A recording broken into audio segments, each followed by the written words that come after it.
是啊，我每天晚上都想着跟我先生可以翻云覆雨，可是我先生现阶段都是从前面来耶。这是一位整形名医在节目上分享的真实案例。一个女人刚刚做完隆乳手术，拥有了她梦寐以求的丰满胸部，但她却一点也开心不起来。她说：我每次翻到后面去，她又给我转过来。你听听这句话里的无奈。每一次当她想换个姿势去探索更亲密的可能时，她的丈夫就像着了魔一样，会执着地把她的身体一次又一次地转回正面，永远是那一个姿势，永远的传教士。大家好，我是 Suki。刚刚这个故事听起来可能有点像8点档，但它却真实到让人心疼。作为一个长期观察两性关系的专栏作家，我发现很多时候男女之间最大的鸿沟不是不爱了，而是我们不再懂彼此最新的渴望。那个女人，她花钱忍痛，是为了让自己更完整，为了在关系里更有自信，更有情绪。但结果呢？她身体的一部分被前所未有的迷恋着，而另一部分却被彻底的忽视了。这个听起来有点不可思议的烦恼，其实只是冰山一角。它指向了一个正在我们身边悄悄发生，却威力巨大的转变。这个转变就是男人眼中性感的定义正在被重新改写。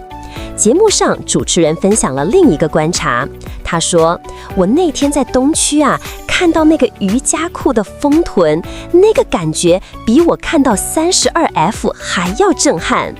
我想很多男性朋友可能都有过类似的经验。在街上，你看到一个女生，她可能穿着最简单的 T 恤，但下半身一条贴身的瑜伽裤，勾勒出一个饱满、挺翘、完美的臀部曲线。那一瞬间，你的视线就像被磁铁吸住了一样，完全移不开。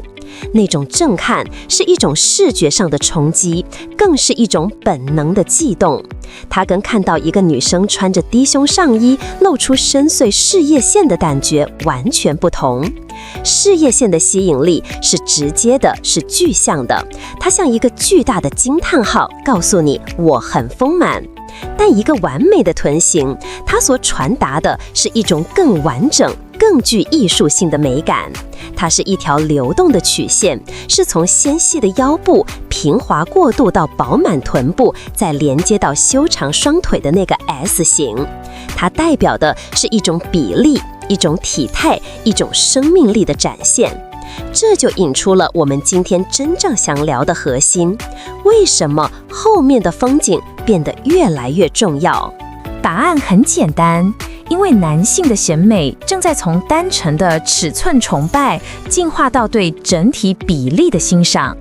而这个比例的黄金标准就是现在席卷全球的蚂蚁腰、巴西臀。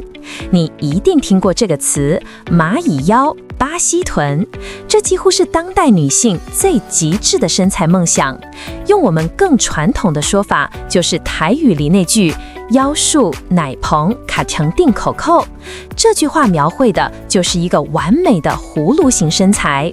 但你会发现，在这句话里，腰和卡称屁股占了2/3的重要性。这不是偶然，因为一个纤细的腰和一个结实挺翘的臀部所构成的腰臀比，才是释放女性魅力的终极密码。为什么？这背后其实有着非常深刻的演化心理学根源。让我们暂时抛开现代审美，回到几万年前的原始社会。在那个生存就是一切的年代，一个男性在选择伴侣时，他的大脑里有一套内建的用来评估对方是否优质的作业系统，而女性的腰臀比就是这个系统最重要的评估指标之一。一个低的腰臀比，也就是细腰宽臀，在潜意识里向男性释放了几个极其重要的信号。第一，它是健康的。现代医学已经证明，脂肪囤积在腹部会大大增加心血管疾病和糖尿病的风险，而脂肪如果更多的分布在臀部和腿部，反而是一种健康的表现。所以，一个平坦的小腹和丰满的臀部，等于是一张写在身体上的健康证书。第二，它是年轻且有生育能力的。女性在青春期后，因为雌激素的影响，脂肪会开始倾向于在臀部积累，形成女性化的曲线。一个完美的腰臀比，正代表着她的荷尔蒙处于一个最理想、最适合生育的状态。这就像在动物世界里，雌狮子会被鬃毛最浓密、最乌黑的雄狮吸引一样。那茂密的鬃毛不是为了好看，它是雄狮健康、强壮、基因优良的无声宣告。而女人的腰臀比，就是刻在身体上给男人看的健康与生育能力的顶级勋章。所以，兄弟们，当你在街上看到一个拥有完美腰臀比的女生，你感觉到心跳加速，那不是你色，那是你体内沉睡了几万人的基因在对你大喊：嘿，看到没有？这就是最优质的基因。即便在今天，我们早已不需要为了繁衍后代而焦虑，但这套古老的吸引力法则依然在我们的潜意识深处悄悄地运作着。但问题来了，这种巴西臀的基因彩票并不是每个亚洲女性都能抽中。从天生骨骼结构上来说，西方女性的骨盆通常比较窄、比较翘，而亚洲女性的骨盆则普遍比较宽、比较扁平。这让我们在追求顶扣扣的路上有着先天的劣势。当然，后天的努力至关重要。健身房里的深蹲、硬举，各种针对臀大肌的训练，确实能够非常有效地改善臀型，让臀部变得更结实、更翘。这是打造完美臀型的基础，是地基。可如果地基打好了，却发现天花板太低了呢？如果无论怎么练，臀部的饱满度就是达不到理想中的那种水蜜桃般的圆润感呢？所以，当男人脑中的性感设定已经悄悄升级后，一个最直接、最大胆的问题就来了。在节目里，嘉宾就直接问了医生一个所有人都好奇的问题：那请问医生，我们可以把本来放在胸部的果冻，把它放到屁股去吗？这个问题问得既天真又实际。既然我们知道有一种叫做果冻矽胶的神奇材料，可以让胸部 up， 那把它换个地方塞到屁股里，不就解决问题了吗？聊到这里，我也很好奇，兄弟们摸着良心说，你认为完美的腰臀比和傲人的胸围，哪个对你的吸引力更大？在留言区分享你的真实看法，让我看看新时代的男性脑子里到底在想些什么。好，回到刚刚那个问题，答案是理论上可以，但实际上绝对不行，因为胸部和臀部的组织结构需要的支撑力以及活动时承受的压力是完全不同的。臀部是我们每天坐、卧、跑、跳都会用到的地方，它需要的压力远比胸部大得多。所以丰臀手术有它自己专属的更高级的技术路径。而这也正是我们今天最核心的揭秘。打造巴西臀在医美领域主要有2张王牌。第一张王牌叫做自体脂肪移植，这可以说是最符合逻辑也最受欢迎的一种方式。你可以把它想象成一场顶级的艺术创作。医生就是那位技艺精湛的雕塑家，而你的身体就是最珍贵的原材料。这个手术的第一步是取材，医生会从你最不想看到他们的地方，比如你的腰间、你的小腹、你的大腿内侧，用精密的仪器把那些多余的顽固的脂肪轻柔地抽取出来。这一步本身就已经在帮你雕塑蚂蚁腰了。然后这些被抽出来的脂肪并不是直接就能用，它们需要经过一个高科技的提纯活化过程，把其中最健康、最有活力的脂肪细胞筛选出来，这些就是我们要用的顶级粘土。最后一步就是雕塑，医生会用极细的针，像艺术家一样，根据你的身形和期望，把这些活化的脂肪细胞一层一层的、多点的均匀注射到你臀部需要填充的地方，比如臀部的上缘可以增加翘度，臀部的两侧可以改善凹陷，让线条更圆润。因为材料100%来自于你自己的身体，所以当它存活下来之后，它的触感、它的动感，你用手去摸，你走路时的晃动，都跟天生的脂肪组织一模一样。这不是增加了什么，这是更高维度的重新分配了你的美丽，真正实现了瘦了腰、丰了臀的一举两得。但是如果有的女生天生就很瘦，身上没有足够的粘土可以用来雕塑呢，这时候就要请出第2张王牌了。这是一张更强大、更具颠覆性的王牌，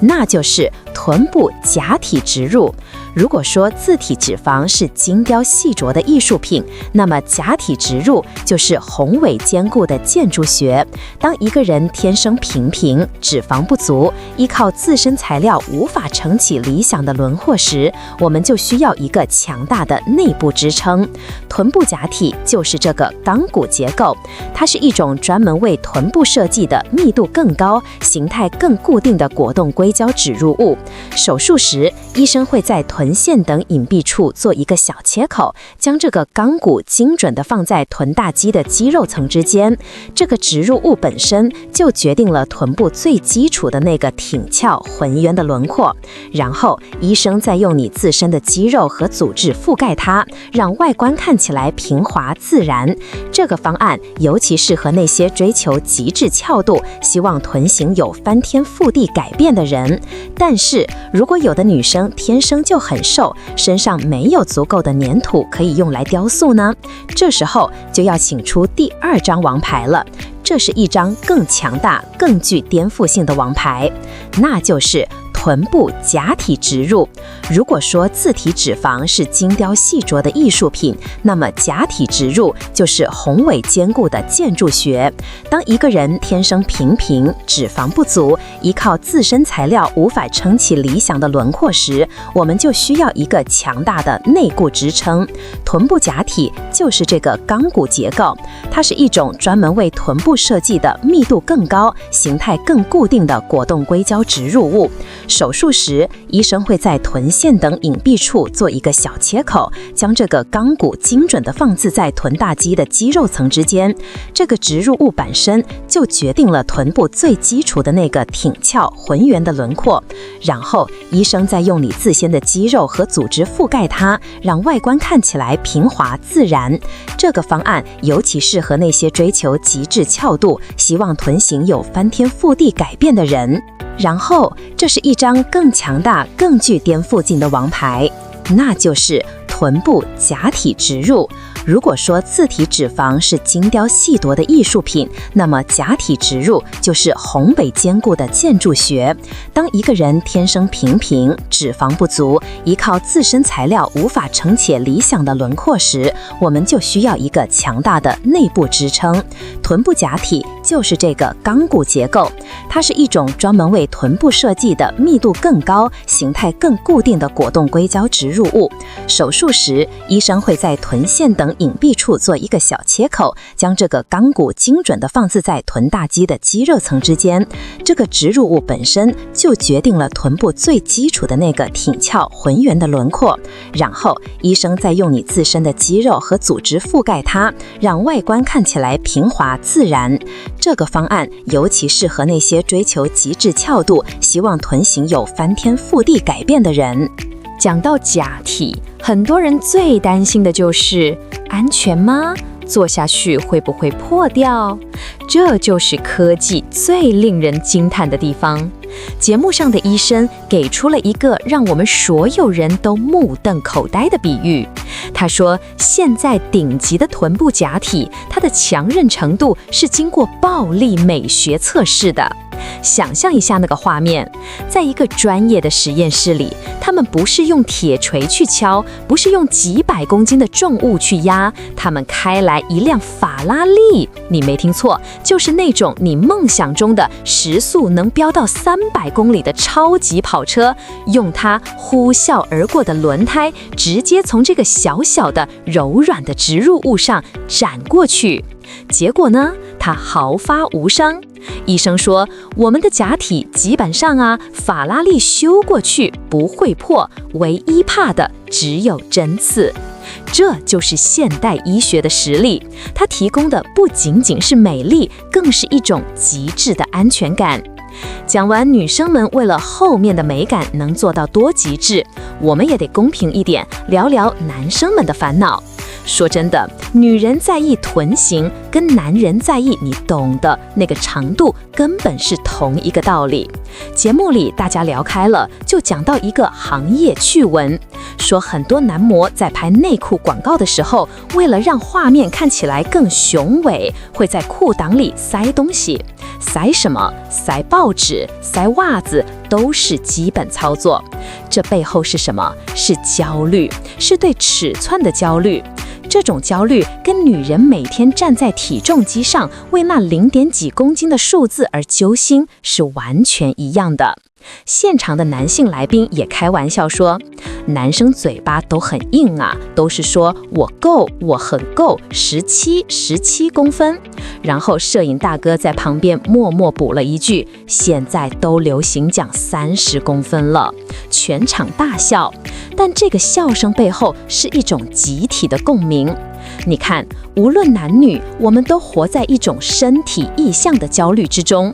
女人希望自己的胸部再大一点，腰再细一点，臀部再翘一点；男人则希望自己再高一点，腹肌再明显一点，尺寸再惊人一点。我们都在追求一个更完美的自己，这个追求的动力很多时候是为了获得异性的认可和青睐，这没有什么好羞耻的，这是写在人性里的需求。所以理解了这一点，你就能明白，当一个女人费尽心思去健身，去雕塑她的腰臀比时，她跟你其实是在用不同的方式玩着同一场吸引力的游戏。